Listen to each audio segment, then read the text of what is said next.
All right, guys. Welcome back to Reflections with Rao. And this video will be the first one in the series about employability gap, or how to get ready to become employed, to build a career after you finish your school. So probably this is ideal for those who are in their final year of undergraduation or doing their masters and thinking of getting into the real world of employment. So you can have a degree and still be unemployable. And there are different reasons why that happens. And today, it could be market, it could be economic situation, it could be political disturbances, it could be several things. But those are outside of your control. What's in your control? Let's talk about those factors that matter for you to stand out and be employable. Employability. So it's not the question of how do you apply for a job or how do you get an interview and so on and so forth. We'll talk about those aspects down the road. But this basically is about what are those mind shifts that you need to do in your final years of education, of schooling, and get ready to be employable. Okay? I have interviewed hundreds of graduates with top marks from good schools. So, smart, bright, and ambitious. But I tell you, they're yet not ready for the real world. Why? Because employability is not about marks or certificates or degrees or which colleges you went to. Nothing of those matter when you apply for a job. What matters is your mindset. Okay? We'll talk about the details as we go along. Stick with me and please do share with me your observations and feedback and comments so that we can have a constructive conversation and dialogue on this very, very important topic, which is the very foundation of you building a career. So, just as an intro, after 40 years of my professional experience and 25 years of those in the US and still going, I have hired, trained, and mentored hundreds of people in India as well as in US. And the difference between those who grow fast and those who struggle is not talent alone. Yes, talent does matter, but it's not talent alone.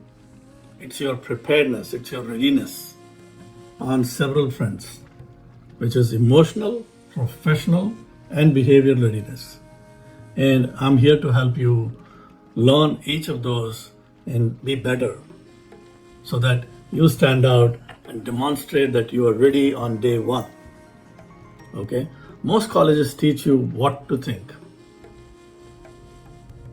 right? About whatever subjects you choose as part of your schooling. But the workplace expects you how to think. So there's a big bridge between the theoretical knowledge that the schools give you versus how to apply that in the real world. And that's the gap we'll try to close together in this series. And here is just a glimpse, and I don't want to go into too deep of this, and I know each of you know exactly what I'm talking about. These are the comparisons between the academic mindset when you're in the school versus what's expected of you in the professional mindset, right? Focus on marks versus focus on impact. Your contribution to the team, your contribution to the company, your ability to contribute in the first place. One is a deadline-based work. The other one is how do you manage multiple priorities? How do you work with the people with different agendas, different ideas, different points of view? So what are those major, there could be many more we can talk about, but there are major, points of shift that you need to work on. One is, the number one very top is from entitlement to ownership.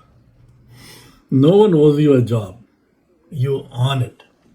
You earn it by showing reliability, curiosity, and willingness to learn.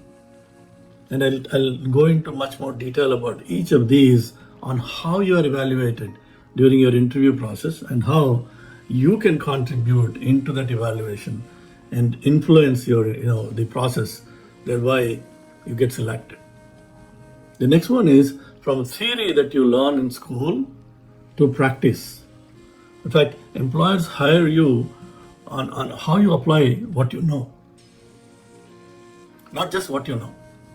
So in your final years, in fact, you should start thinking about every subject, every topic that you're part of in the school. Ask yourself, how is this applied in a real business scenario, in a real life scenario? So start connecting concepts to real problems and real solutions. That's when your mind shift starts happening. Okay. And then from being managed to self-management.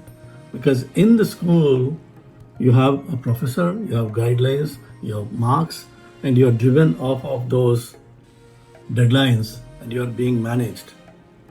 But at work, yes, of course, you do have manager, but the expectation is that you manage yourself. And there is a way you go about doing it. We will talk in detail, but make sure your mind shift starts happening in your schooling time, that you manage your time, that you take upon the ownership yourself. You set the deadlines. You proactively communicate with your professors instead of them telling you when to come back. Right? In college, professors chase you for assignments. In jobs, no one does. So learn how to manage your time and deadlines and energy and your priorities, most importantly.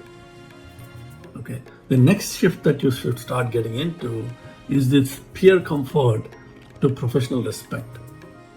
Often you notice that in schools, when you're going to colleges and schools, you have a peer group of like-minded people that you love to spend time with. And you're most comfortable in that group. There's no question about it. But at work, you may not like everyone. And that should be okay. But what matters is professionalism and mutual respect. And you contributing it, also respecting others' opinions and making sure that you accommodate and work with and demonstrate that you're a team player. And that shift should happen much before you get there. Because once you get there, you may not have any time to switch your gears. Okay?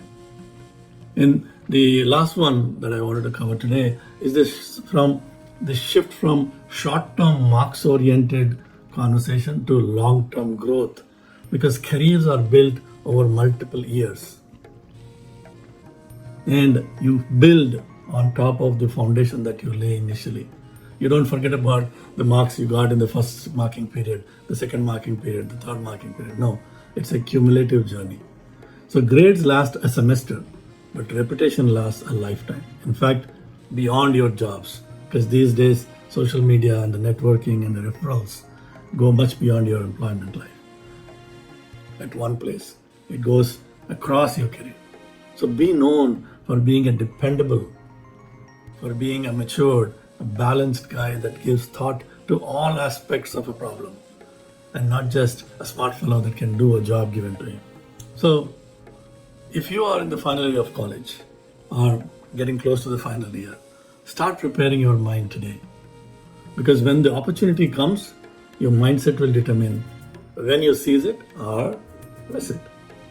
A lot of times, people are driven by what others are doing, by how they got a job. And what if I follow the exact same steps?